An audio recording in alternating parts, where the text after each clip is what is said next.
वसुदेवसुतं देवं कंसचाणूरमर्दनम् देवकी परमानन्दं कृष्णौ वन्दे जगद्गुरुम् श्रीकृष्णौ वन्दे जगद्गुरुम् श्रीकृष्णौ वन्दे जगद्गुरुम्. जय श्रीकृष्ण सर्वांना. मूकं करोति वाचालं पङ्गुं लङ्घयते गिरिं यत्कृपातमहं वन्दे परमानन्दमाधवम्.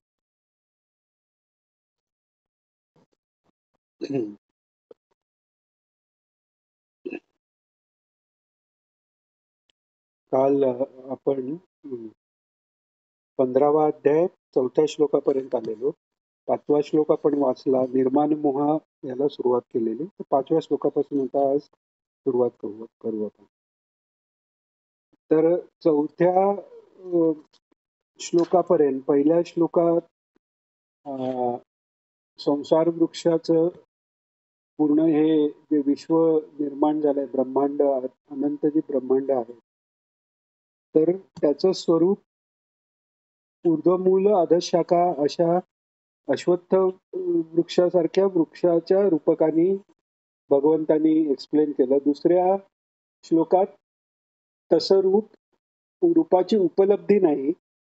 म्हणजे हे सगळं भासमान आहे आणि वृक्ष हे फक्त एक्सप्लेन करायला सांगितलंय. खरोखरीचा वृक्ष नसतो हा वरचा अर्थ झाला. पण आतला अर्थ असा आहे गुढ की हे जगाचा जो हा मी जे वर्णन केलंय ते जग वास्तविक त्याची उपलब्धी नाही. त्याचं सत्यत्व जाणून घ्यायला गेलं तर ते सत नाहीच आहे. असतही नाहीये कारण ते भासतंय म्हणून त्याला मिथ्या असं म्हटलेलं आहे. तर ते सांगितलं. मग नंतर त्याच्या पलीकडे त्या तिसऱ्या श्लोकात म्हणजे पहिल्या दोन ह्याच्यात सॉरी ते वृक्षाबद्दल सांगितलं. तिसऱ्यात याची उपलब्धी नाही सांगून त्याचा नाश कसा करायचा असंग शस्त्रेन दृढेन चित्वा हे सांगितलं.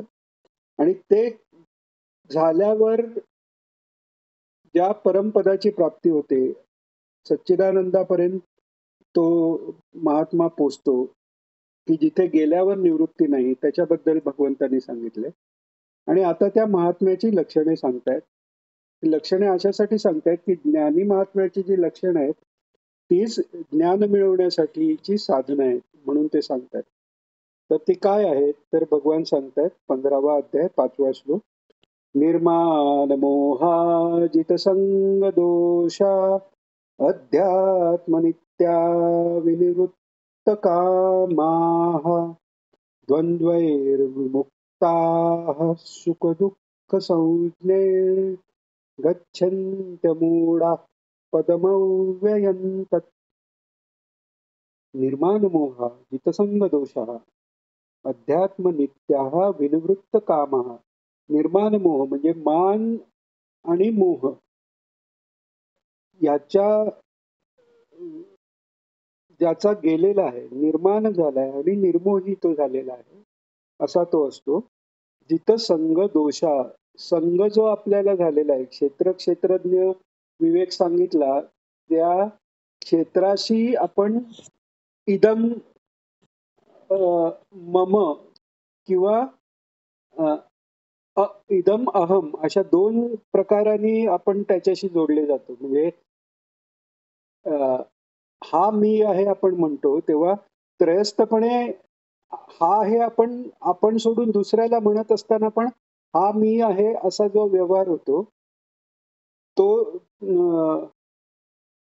तिकडे अहंकार म्हणजेच आत्मतत्वचं असणं हे अनात्म पदार्थावर मानलं गेल्यामुळे होतं. आणि त्याच्यानंतर बाकी अनात्म पदाचा संघ त्या जो खोटा अहम आहे त्याच्या पुष्टीकरता जे जे काही विषय आहेत त्याचा संघ.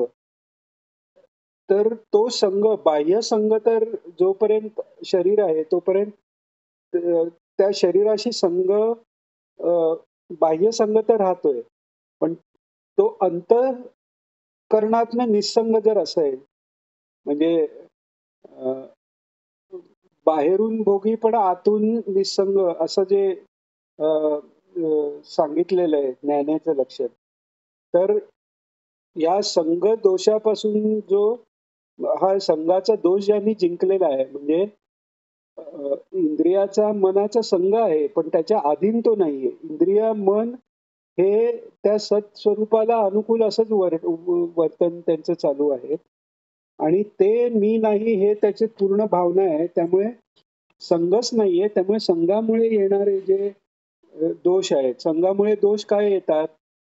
तर पहिला दोष म्हणजे संकल्प विकल्प. एकदा संकल्प मनात निर्माण झाला, की काम आला. कामाप्रमाणे घडलं नाही तर कामात क्रोधोबीज आहे. ते क्रोधात बुडवती समूहा, समूहात स्मृती विभ्रमा, स्मृतिभ्रंशात बुद्धिनाशो, बुद्धिनाशात प्रणश्यती. असे सगळे दोषाची शृंखला लागून त्या नाशापर्यंत तो पोचतो. पण इथे संघच नसल्यामुळे काही इच्छाच नाहीये. काही डिझायर्स म्हणतात ज्याला. काम कोणताही काम राहिला नाही. आणि काय अध्यात्म नित्या म्हणजे त्यांचं अधि आत्म म्हणजे अध्यात्म म्हणजे आत्म इथे मन किंवा जीव स्वरूपाने घेतल्यावर अध्यात्म म्हणजे आत्म्याच्या संबंधी अशा दृष्टीने आपण ज्या अध्यात्म म्हणतो ते अध्यात्म जोपर्यंत आपण या संसारात आहोत आणि मायेत अडकलेले आहोत तेव्हा जो काही अभ्यास आपण करतो ते आत्ता आपलं जे मन आहे जी बुद्धी आहे त्यांनीच करून ती बुद्धी शुद्ध करत करत नेऊन ती पूर्ण शुद्ध झाल्यावर मग आत्मप्रकाश होतो. तिथे अध्यात्म ही संपलं. तर अध्यात्म म्हणजे मनाच्या संबंध नित्य हा त्या नित्य स्वरूपाच्या ठिकाणी नित्य स्थिती त्या मनाची राहणं हे झालं अध्यात्म नित्यात्व. आणि त्यामुळे काय विनिवृत्त कामाहा संघच राहिला नाही. हे जे सगळं आहे ते माईक आहे. हे एकदा मनात पक्क झाल्यानंतर त्याचा अनुभव आल्यानंतर आणि जे माया सोडून क्षेत्र सोडून तो क्षेत्रज्ञ जो माझं खरं स्वरूप आहे त्याचा अनुभव सच्चिदानंद रूप आल्यानंतर ते सोडून बाकी काही कशाचीही त्याची कामनाच राहत नाही. तो विनिवृत्त कामा. म्हणजे विशेष रीतीने म्हणजे पूर्णपणे काम गेला. असं नाही की आता कधी कधी असं होतं कधी जप चांगला होतो, ध्यान होतं, बाहेरच्या कोणाचं व्यवधान नसतं आणि छान आनंदात आपण असतो. पण मग कोणीतरी मध्येच काहीतरी बोललं किंवा काहीतरी दुखणं उत्पन्न झालं की तो आनंद संपतो. आणि मग तो दुःख दूर व्हावं किंवा अमुक असा बोलला तर मी त्याचा प्रतिकार कसा करेन किंवा मला मान मिळावा या सगळ्या ज्या इच्छा उत्पन्न होतात त्या इच्छा ह्या महात्म्याला उत्पन्न होत नाहीत. कारण त्यांचा काम जो गेलेला आहे तो विनिवृत्त, कायमचा निवृत्त, विशेष रूपाने निवृत्त झालेला आहे. आणि कसं झालंय द्वंद्वैर विमुक्त हा द्वंद्वापासून तो विमुक्त म्हणजे विशेष रूपाने कायमचा मुक्त झालेला आहे. कोणतं दुःख की कोणत्या द्वंद्वापासून तर सुख दुःख संज्ञेर सुखदुःख नाव ज्याला म्हणतात त्या नावाच्या द्वंद्वापासून तो मुक्त झालेला आहे. जिथे सुख आणि दुःख ही संकल्पनाच गेली तिकडे साहजिकच सर्व द्वंद्व गेले. थोडा आपण जर विचार करून पाहिला तर सुख दुःख समेकृत्वा लाभा लाभो जया जय हो जेव्हा म्हटलंय तेव्हा सुख आणि दुःख हे सम केल्यानंतर लाभ लाभ आणि अलाभ हा आपोआपच सारखाच होतोय. कारण लाभ म्हणजे सुखाची प्राप्ती आहे आणि अलाभ म्हणजे सुखाची प्राप्ती न होणं. इथे सुख-दुःख गेली किंवा जय कशात आहे? दुसऱ्याला हरवण्यातनं आनंद मिळतोय. पण दुसरा आणि आपण असा फरकच नाहीये तिथे. आणि दुसऱ्याने हरवलं काय, नाही हरवलं काय ते देहाच्या धर्माला, मनाच्या धर्माशी याचा काही संबंधच नाही. त्यामुळे सुख-दुःख हीच भावना गेल्यामुळे मी जिंकलो, तो हारला, तो जिंकला, मी हारला हे पण गेलं. तर तेच इथे आता सांगतायत सुख-दुःखा चाच जिथे द्वंद्व मिटून गेलं, तर त्यामुळे सगळ्याच द्वंद्वातनं तो सुटलाय. विमुक्ता म्हणजे कायमचा विशेषाच्या रूपाने अ, अ, अ, तो मुक्त झालेला आहे. आणि असा तो म्हणजे कोण? गच्छन्त्य मूढा परमव्ययंतम असा तो सुख-दुःख या संज्ञे दिल्या गेलेल्या द्वंद्वापासून मुक्त झालेला असा तो अमूढ गच्छन् गच्छन्ती अमूढाः. अमूढाः म्हणजे जो मूढ नाही तो, म्हणजे ज्याला मोह नाही, जो मोहात सापडलेला नाहीये, ज्याची बुद्धी शुद्ध आत्मतत्वात अधिष्ठित झालेले मय्येव मन आधस्व हे ज्याला साधलेले आहे, असे म्हणजे ज्ञानी ते पदम अव्ययंतत गच्छन्ती म्हणजे त्या अव्यय पदापर्यंत म्हणजे परमपदापर्यंत म्हणजे सच्चिदानंद तत्वापर्यंत पोचतात, प्राप्त करून घेतात. आता ते सच्चिदानंद पद म्हणजे ते व्यवहारात अमुक एक पद अशा ह्यानी नाहीये, तर ती एक अवस्था आहे. त्या अवस्थेला प्राप्त झाल्यावर त्या अवस्थेची वेगळेपणा किंवा ती कशी विलक्षण आहे हे सांगण्यासाठी 6व्या श्लोकात भगवान सांगतात. न तद्भासयते सूर्यो न शशांको न पावकः यद्गत्वा न निवर्तन्ते तद्धाम परमं मम. की त्या ठिकाणी सूर्य नाही, शशांक नाही, म्हणजे चंद्र नाही, कोणतीच गोष्ट प्रकाशित करू करू शकत नाही. अग्नी, पावक आहे कोणीही भासत नाहीत. भासत नाहीत म्हणजे एखादी गोष्ट भासते केव्हा? त्या गोष्टीवर प्रकाश पडून तो परिवर्तित होऊन आपल्या नजरेला पडल्यावर ती गोष्ट भासते. तर जे स्वयंप्रकाशी जे मानले जातात, खरं तर हे स्वयंप्रकाशी नाहीयेत, की सूर्य, शशांक, पावक, अग्नी या सगळ्यांना त्या परमेश्वराचाच प्रकाश आहे.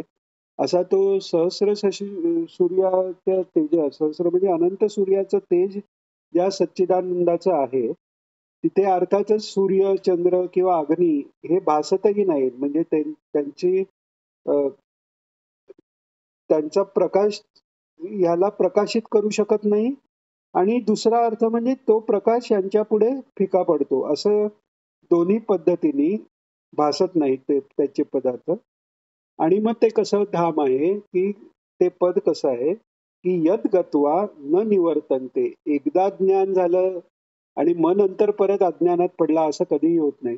एकदा ज्ञान झालं की मुक्त झाला तो महात्मा. मग प्रारब्ध योगाने काही संस्कार देह मनाचे राहिलेले असतील त्यात ते बाहेरून दिसताना पुण्य पापात्मक झालं तरी जसं जाळलेलं किंवा भाजलेलं बीज ते जर मातीत टाकलं तर ते जसं उगत नाही, तसं वरकरणी त्यांच्या कृत्यातनं काही पुण्यपाप झाल्यासारखं दिसत असलं तरी त्याचा बंधात किंवा संस्कारात रूपांतर होत नाही.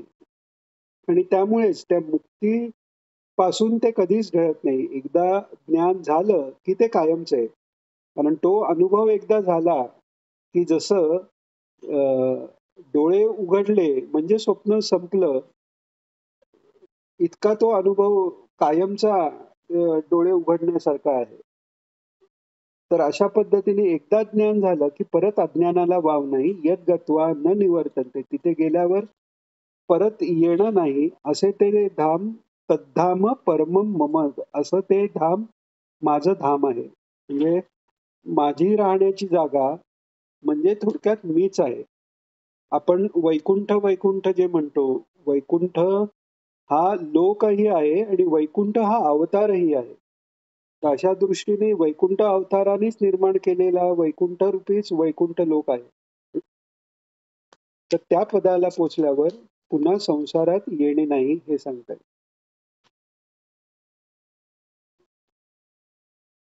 आता पुढे 7वा श्लोक. आता पुन्हा भगवान आता जो आतापर्यंत कसं सांगितलं की त्या संसाराच्या त्रिगुणाच्या सगळ्या संसार वृक्षाचा छेद करून असंगत्वानी महात्मा जो पुढे जातो तो माझ्या परमपदापर्यंत पोचतो हे सांगितलं. आता पुन्हा ते जे परमपद आहे ते प्राप्त का नाहीये सगळ्यांना? कारण जीवाच्या ठराविक प्रकृतीच्या गुणधर्मामुळे तो स्वतःला बंधात पडलेला मानतो. त्याच्याबद्दल थोडंसं सांगतात. 7वा श्लोक. ममैवांशो जीवलोके जीवभूतः सनातनः मनःषष्ठानीन्द्रियाणि प्रकृतिस्थानि कर्षति. ममेवांशो माझेच अंश आहेत. जीवलोके म्हणजे या जीवलोकात असलेले किंवा जीव असा जो संघात आहे. जीव म्हणजे काय? की मन, बुद्धी आणि सगळी इंद्रिय आणि ते त्या देहात राहतात. तर ती मनबुद्धी आणि सर्व इंद्रिय याला जीव म्हटलेलं आहे. पण त्या जीवात ती आत्मावर अध्यासित होऊन राहतात. म्हणून जसं घटाकाशामध्ये घड्याने आकाश आवृत्त झाल्याचा जो नोशनल भास होतो, तसं जीवाच्या आत तो आत्मा जीवाच्या योगाने तो आत्मा आच्छादित झालेला भासतो. तर त्यामुळे त्या जीवाच्या आत आत्मा लागण्याचा व्यवहार होता म्हणून पण त्याला जीवलोके म्हणतात.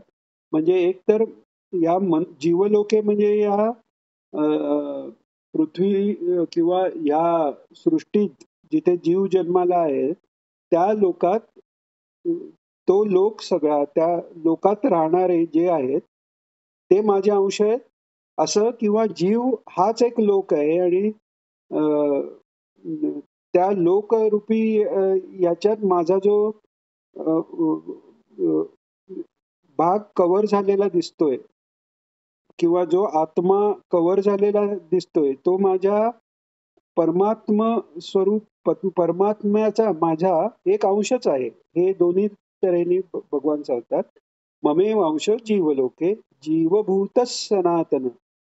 म्हणजे या जीवलोकात जीवभूत म्हणजे जीव झालेला, जीव म्हणून झालेला हा कधी होतो तर त्या मनबुद्धी आधी आणि इंद्रिय यांच्या संघातात तो अडकल्यासारखा वाटतो तेव्हा तो जीवभूत म्हणजे जीवात्मपणा त्याला प्राप्त झालेला असा.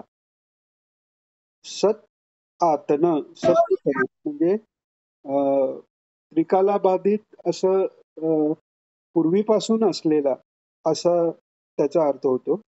म्हणजे खरा जो जीवात्मा आहे तो माझाच अंश आहे. त्यामुळे मी जसा सनातन आहे तसा तो सनातन आहे.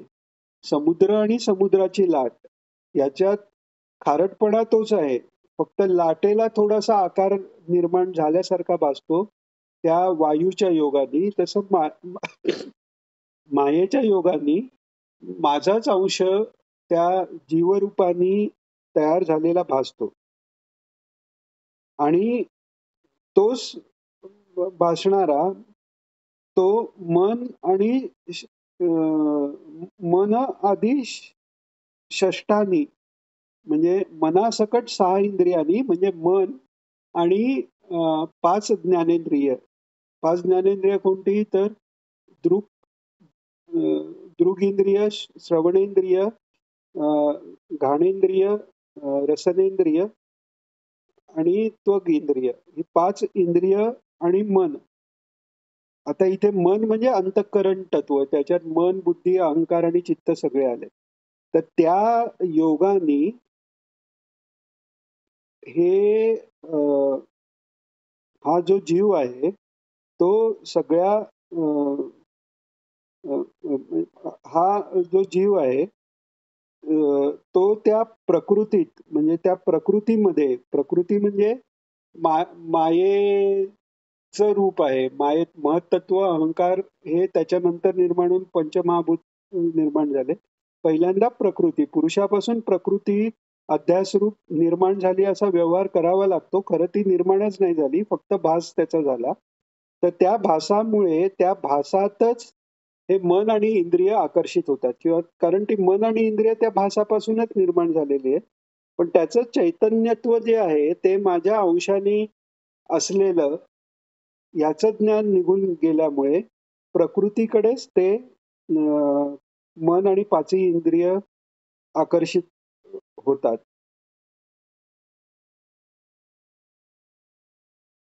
अं, आणि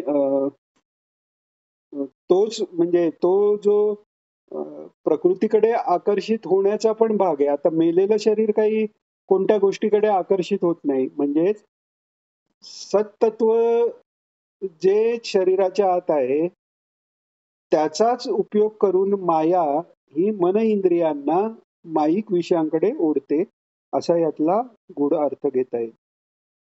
तर म्हणजे थोडक्यात या देहात ह्या सनातन जीवात्मा जो आहे, तो माझाच अंश आहे आणि तोच या प्रकृतीच्या ठिकाणी सगळं मन आणि पाची इंद्रियांना आकर्षित करतो, असा याचा पूर्ण अर्थ झाला. आता पुढे सांगतायत 8व्या ह्याच्यात, जसं आता एक तर त्यांनी जीवात्मा कसा कार्य करतो किंवा जीवात्मा अ, चा स्वरूप काय आहे आणि त्याचं कार्य कसं हे 7व्या श्लोकात सांगितलं. आता तो जीवात्मा एक शरीर सोडून दुसरीकडे कसा जातो हेही ते सांगतायत 8व्या श्लोकामध्ये. 15वा अध्याय 8वा श्लोक. शरीरं यदवाप्नोति यच्चाप्युत्क्रामतीश्वरः गृहीत्वैतानि संयाति वायुर्गन्धानि वाशयात्. शरीरम यद अवाप्नोति म्हणजे ही जीवात्मा जो आहे यच्चाप्युत्क्रामतीश्वरः, हा जीवात्मा ही शरीर प्राप्त कसं करून घेतो, तर जसं गृहीत्वैता आणि संयाती वायुर्गंध निवाशयात, म्हणजे जसा वायू वारा हा स्वतः निर्लिप्त आहे. वाऱ्याला हवेला कशाचाच दोष नाही. पण तो एखाद्या घाण जागेवरनं जेव्हा वाहत जातो तेव्हा तिथला जो वास आहे, तो वास म्हणजे कुठेतरी त्याचे कण म्हणजे पृथ्वीचा अंश घेऊन तो पुढे जातो. त्या पृथ्वीच्या अंशाशी त्याचा काहीही संबंध नाहीये. गंध हा पृथ्वीच्या अंशाचा मुळे तयार होतो. तर ते काही त्या घाणीचे कण त्याच्याबरोबर वाहत जाऊन तो वास पुढे जातो. पण तसाच तो वायू पुढे वाहत जायला त्याला पुन्हा काही वायूला धुवून काढायला लागत नाहीये. तो तसाच पुढे गेला की तो पुन्हा शुद्ध आहेच. तसा जसा वारा वासाचा म्हणजे वस्तूतून वाहताना वस्तूचा वास घेऊन पुढे जातो, तसंच हा जीवात्मा जरी शरीराचा त्याग केला तरी त्या शरीराच्या द्वारे जी कार्य झालेत, त्यांनी जे संस्कार झालेले आहेत, त्या संस्कारासकट ते मन आणि इंद्रिय बरोबर घेऊन नवीन शरीरात जातो. म्हणजे आत्मा खरं वायू हे पण रूपकाच्या पुढचं रूपक दुसऱ्या ठिकाणी भगवंताने घेतलंय की आकाश. आकाशात तर वायू इथून तिथे गेला हा पण संबंध नाही. आकाश सर्वत्र सगळे ठिकाणी एका एका एकच स्थितीने आहेत. आपण समजा एखादा घट घेतला आणि इथून तिथे हलवला, तर घटातला आकाश पण त्याच्याकडे हलत नाही. इथून जेव्हा तो घट इथे जातो तेव्हा इथला अवकाश इथेच आहे. या घटात अवकाशाचा पुढचा पुढचा भाग त्याच्या आत राहील. पण वरकरणी वाटताना काय होतं की ते आकाश पण इथून तिथे गेलं. तसं वरकरणी हा व्यवहार होतो की आत्मा एका देहातनं दुसऱ्या देहात गेला. वास्तविक आत्मा सर्वत्र एकसंग एकरूप सत स्वरूप असल्यामुळे फक्त गेलंय ते मनबुद्धीचा संघात हा जीवात्मा म्हटला, जीव जो म्हटला जातो तो इकडून या शरीरातनं त्या शरीरात जातो हे सांगतात. म्हणजे थोडक्यात वारा गंधाचा गंधाला बरोबर घेऊन एका ठिकाणून दुसऱ्या ठिकाणी जसा जातो, तसा जीवात्मा ही एका शरीरातून दुसऱ्या ठिकाणी मन इंद्रिय यांना घेऊन जातो. वास्तविक मन इंद्रिय म्हणजेच जीवात्मा, जीव झाला. तिथून आत्मा तो इथून तिथे घेऊन जातो. खरा आत्मा तिथेच आहे. खरा हे मन आणि इंद्रिय एकीकडून दुसरीकडे जातात, असा हा व्यवहार होतो. आता पुढे 9व्या श्लोकात सांगतायत, श्रोत्रं श्रोत्रैः चक्षुस्पर्शनैः च रसनं घ्राणमेव च अधिष्ठाय मनश्चायं विषयानुपसेवते. आता तो जीवात्मा एका देहातनं दुसऱ्या देहात जातो. पुन्हा तिकडे काय करतो तो? तर मन आणि इंद्रिय, ते मन हे सगळ्या अ, भोगांचं, सुख-दुःख द्वंद्व भोगण्याचं स्थान जे आहे मन आहे. पण ते भोगण्यासाठी जे बाहेरचे विषय आहेत, तन्मात्रांचं त्या इंद्रियांच्या ठिकाणी होणारं ज्ञान, या द्वाराने तो भोग घेतो. म्हणजेच काय, की श्रोत्र म्हणजे श्रवण, चक्षु, स्पर्श करण्याचं त्वग इंद्रिय, रसनम आणि घ्राण म्हणजे अ, अ, वास घेण्याचं इंद्रिय, या पाचही विषय घेणाऱ्या इंद्रियांपासून मन मन विषयाचं उपसेवते म्हणजे त्याच्याशी संग करून त्याचं सेवन करतो.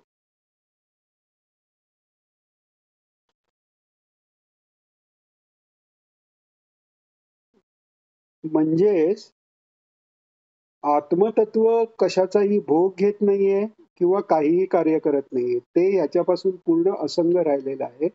आणि भोग घेणं, त्याचा संग करणं, संस्कार तयार करणं, एक देह सोडणं, दुसरीकडे जाणं, हे जे काही सगळी कार्य आहेत ते मागे बघितल्याप्रमाणे गुणांमध्येच सगळी अ, चालू आहेत. आणि त्याच्यापासनं वेगळा अ, असलेला आत्मा हा फक्त ज्ञानीच जाणू शकतो. हे सांगण्यासाठी 10वा श्लोक सांगतायत. उत्क्रामन्तं स्थितं वापि भुञ्जानं वा गुणान्वितं विमूढानानुपश्यन्ति पश्यन्ति ज्ञानचक्षुषः.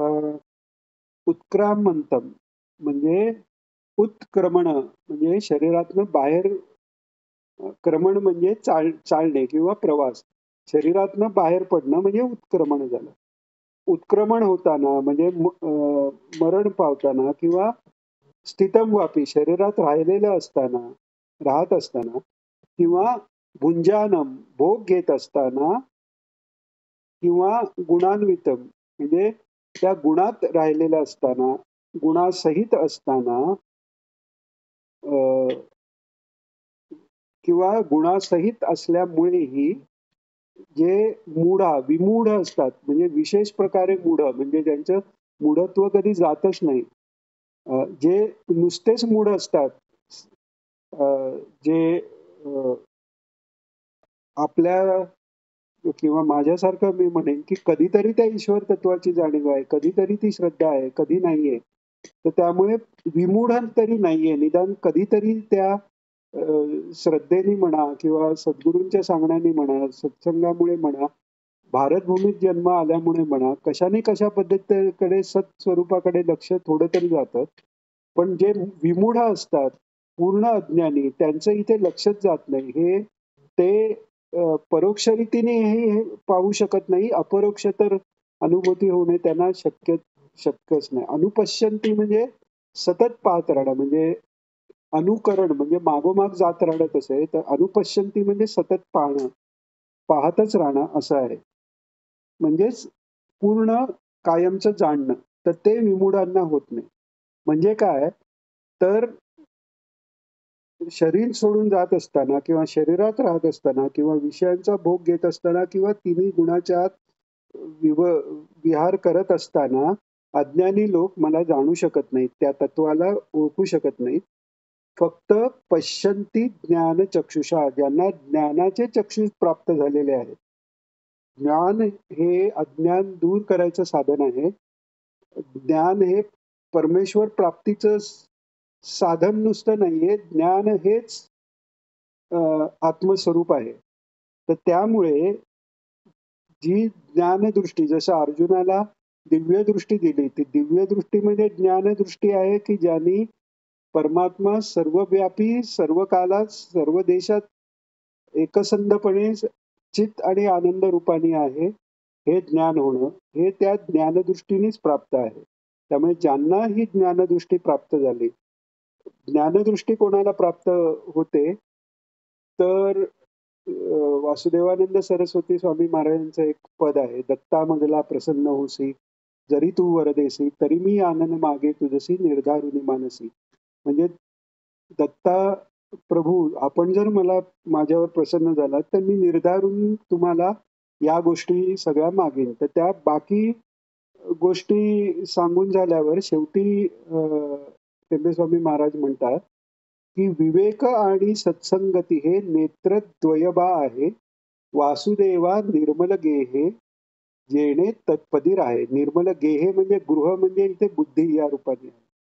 म्हणजे बुद्धी निर्मल होऊन तत्पदी राहणं कधी होतं, जेव्हा विवेक आणि सत्संगती हे दिव्य ज्ञानचक्षु आपल्याला मिळतात तेव्हा. तर त्यामुळे केवळ ज्ञान गुरुशिवाय फलित होत नाही. गुरुकृपेसहित जे ज्ञान आहे हेच ते ज्ञानचक्षु, ते जे मिळाले असे जे भाग्यवान आहेत त्यांनाच तेच हे पाहू शकतात तत्व. आता पुढे 11वा श्लोक. यतन्तो योगिनश्चैनं पश्यन्त्यात्मन्यवस्थितं यतन्तोऽप्यकृतात्मानो नैनं पश्यन्त्यचेतसः. यतन्तो म्हणजे प्रयत्न करून योगीजन हे पश्यन्त आत्मन्यवस्थित होत. आपल्या आत्म्यात, इथे आत्म म्हणजे आपल्या आत, म्हणजे आपल्या हृदयात, अशा दृष्टीने ते घेतलेलं आहे. योग्यांच्या हृदयात म्हणा किंवा आपल्या आत. तर हे योगीजन आपल्या हृदयात असलेल्या या आत्म्याला प्रयत्नानेच तत्वतः जाणतात. पण यतन्तो अपि कृतात्मानो नैनं पश्यन्त्य चेतसा. जे अकृतात्मानः असतात. कृतात्माना म्हणजे जे आत्मना कृत आत्मना म्हणजे ज्यांनी मन आत्मचं खरं स्वरूप केलेलं आहे, म्हणजे अंतःकरण शुद्ध केलेलं आहे, ते कृतात्मना झाला. अकृतात्मा म्हणजे ज्यांनी अंतःकरण शुद्ध केलेलं नाहीये, असे जे अज्ञानी लोक आहेत ते त्यांनी ते यतन्तो अपि अकृतात्मानो, त्यांनी कितीही प्रयत्न केला, यत्न केला, तरी सुद्धा ते या आत्म्याला जाणू शकत नाही. इथेच हेच ज्ञानाचं महत्व भगवानांनी इथे सांगितलंय की भक्ती होण्यासाठीही ज्ञानाची आवश्यकता याकरता आहे, कारण अज्ञानाला परमात्म तत्व कळलंच नाही तर त्याच्याबद्दल प्रेम वाटण्याची शक्यताच निर्माण होती. आता पुढे परमेश्वराचे रूपाचं, तेजाचं महत्व सांगतात. मगाशी जे आपण बघितलं की तिथे शशांक म्हणजे चंद्र, सूर्य, अग्नी यांचं तेजही भासत नाही. म्हणजे चंद्र, सूर्य, अग्नी हे तिथे नसतात आणि त्याबरोबर त्यांचं तेज नसतं, कारण परमात्मा स्वतःच तेजरूप आहे आणि त्याच्याच तेजाने हे सगळे प्रकाशित आहेत. किंवा यांचं तेज इतकं कमी आहे की ते परमेश्वराच्या तेजापुढे, जसं सूर्य उगवल्यावर बाकी नक्षत्रांचा प्रकाश किंवा त्यांचं अस्तित्व नाहीसं होतं, त्या दृष्टीने आहे. तर त्याचं एक्सप्लेनेशन या श्लोकात येतंय. काय सांगतायत भगवान की यदादित्यगतं तेजो जगद्भासयतेऽखिलम् यच्चंद्रमसि यच्चाग्नौ तत्तेजो विद्धि मामकम्. जसं यदादित्यगतम तेजम, आदित्यात जे गेलेलं तेज आहे, म्हणजे आदित्याचं पण तेज, सूर्याचं तेज हे स्वतःचं नाही, त्यात गेलेलं तेज असं म्हटलेलं आहे. यदादित्य गतम तेजो म्हणजे आदित्यात स्थित असलेलं, त्याच्या आत गेलेलं म्हणजे त्यात असलेलं जे तेज आहे, त्यांनी जगत भासयते अखिलम, सगळं जग त्याच्यामुळे भासतंय, दिसू लागतंय. तर ते जे तेज आहे तेच तेज चंद्रात आहे आणि ते अग्नीतही तसं तेज आहे. ते तत्तेजो विद्धि मामकम, म्हणजे ते सर्व तेज हे माझंच तेज आहे असं तू जाण. म्हणजे जसं विभूती योगात सांगितलंय, जिथे जिथे ज्ञान, ऐश्वर्य आदी ऊर्जित अवस्थेत असतं, ती माझीच विभूती मान. कारण या सगळी षड ऐश्वर्य ही माझ्यापासूनच निर्माण होतात, जसं भगवान त्यात जाणवून देत आहेत. तेच इथे आहे, की जे जे तेजस्वी आहे त्यातलं जे तेज आहे ते माझंच तेज आहे, हे तू जाणून घे, असं भगवान सांगतात. 13वा श्लोक. गामाविश्य च भूतानि धारयाम्यहमोजसा पुष्णामि चौषधिः सर्वा सोमो भूत्वा रसात्मकः. जसा सर्व तेज हे माझंच तेज आहे, त्याचप्रमाणे गाम आविश्य म्हणजे पृथ्वीमध्ये प्रवेश करून या सर्व भूतांना माझ्या शक्तीने मी धारण करतो आणि पुष्णामी च औषधी सर्वा सोमो भूत्वा रसात्मका. म्हणजे चंद्रा होऊन चंद्राच्या अमृतमय प्रकाशाने औषधी सगळ्या वनौषधी तयार होतात किंवा वनस्पतीत औषधी गुणधर्म तयार होतात, औषधाचा रस तयार होतो असं म्हणतात. तर तो मीच चंद्र होऊन, सोम म्हणजे चंद्र, सोमो भूतवा म्हणजे चंद्र होऊन, रसात्मक असा चंद्र होऊन या सगळ्या औषधांची पुष्टीही मीच करतो. पुढे सांगतात, अहं वैश्वानरो भूत्वा प्राणिनां देहमाश्रितः प्राणापानसमायुक्तः पचाम्यन्नं चतुर्विधम्.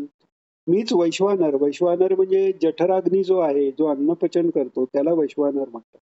तर अहं वैश्वानरो भूत्वा, मीच वैश्वानर होऊन प्राणीनाम देह आश्रिता, प्राण्यांच्या सगळ्या देहात आश्रित राहून प्राणापान समायुक्ता म्हणजे प्राण आणि अपान या दोन्हीचा संयुक्त असा वैश्वानर अग्नी होऊन चतुर्विध प्रकारचं अन्न मी पचन करतो. चतुर्विध अन्न म्हणजे चोष्य, चोखणारं, लेह्य, चाटून खाणारं, चावून खाणारं, असे 4 प्रकारची अन्न सांगितलेले. त्या 4ही प्रकारच्या अन्नाचं मी पचन करतो. म्हणजे चावून खाणारं याला भक्ष्य म्हणतात. त्याच्यानंतर पिण्याचं त्याला भोज्य म्हणतात. लेह्य म्हणजे चाटून खाण्याचं आणि चोष्य म्हणजे चोखून खाण्याचं. हे 4ही प्रकारचे पदार्थ त्याचं पचन मी करतो. गीतेतला प्रत्येक श्लोक हा मंत्रस्वरूप आहे. त्याचे प्रत्येकाचे काही ते सकाम पद्धतीने जर त्याचं अनुष्ठान केलं तर त्या कामनाही पूर्ण होतात. तर तसं हा जो अहं वैश्वानरो भूत्वा प्राणिनाम देहमाश्रिता हा जो 14वा श्लोक आहे, तो जर जेवणापूर्वी जर पठण केला तर पचन चांगल्या प्रकारे होतं असं म्हणतात. तर असा मी सर्व प्राण्यांच्या आत राहून ते शरीराचं, म्हणजेच परमात्मा अन्न देणाराही तो आहे, अन्न स्वरूपही तो आहे, अन्न निर्माण करणाराही तो आहे, अन्न खाणाराही तोच आहे, अन्न पचवणाराही तोच आहे. असा सर्व रूपाने परमेश्वरच सगळीकडे आहे. तर इथे आपण पाहिलेलं की आपण मागे अन्वय आणि व्यतिरेक हे शब्द ऐकले. व्यतिरेक म्हणजे या सर्व सृष्टीपासून, क्षेत्रापासून क्षेत्रज्ञ वेगळा कसा, हा व्यतिरेक रूपाने पाहिलं. आता पुरुषोत्तम योगात हे सगळंच किंवा जे सुरुवातीला विभूती योगात आलेलं आहे, विश्वरूप दर्शनात आलंय की सगळंच त्याचं रूप आहे. म्हणजे तो झाला अन्वय. तसं अन्नपचन किंवा बाहेरचा प्रकाश हे सगळं एकीकडे क्षेत्राचा भाग म्हणून सांगितलं असलं तरी तेही नंतर हे लक्षात येतंय की तेही परमात्म स्वरूपच आहे. याच्यासाठी रामकृष्ण एक उदाहरण देतात की फळ काय आहे हे नीट कळण्यासाठी वरचे त्याचं हे काढून त्याचा गाभा बघावा लागतो. पण पूर्ण फळ हे त्याच्या वरच्या कव्हर सकट सगळंच येतं. तसं आत्मतत्वापर्यंत पोचायसाठी बाकी दृश्य पदार्थ इत्यादींचा निराश करून सच्चिदानंदापर्यंत पोचल्यानंतर मग सगळंच सच्चिदानंदाचा विलास आहे हे कळतं. म्हणून हे भगवान कार्य सगळं माझ्याद्वारेच कसं चालतं हे सांगण्यासाठी हे सगळे श्लोक भगवान सांगतायत. पुढचा श्लोकही खूप महत्वाचा आहे, पण आता वेळ झालेली आहे. सर्वस्य चाहम हृदि सन्निविष्टो म्हणजे सगळ्यांच्या मी हृदयाच्या जवळ राहून अ, अ, सगळंच स्मृती, ज्ञान वगैरे मी देतो वगैरे सांगणारा तो श्लोक आहे. तो उद्या घेऊ. आज आपण इथे विराम घेऊ. योगेशं सच्चिदानन्दं वासुदेवं व्रजप्रियं धर्मसंस्थापकं वीरं कृष्णं वन्दे जगद्गुरुं श्रीकृष्णं वन्दे जगद्गुरुं श्रीकृष्णं वन्दे जगद्गुरुं 15वा अध्याय 14व्या श्लोकापर्यंत झालं. उद्या 15वा श्लोक पासून पुढे घेऊ. जय श्रीकृष्ण सर्वांना.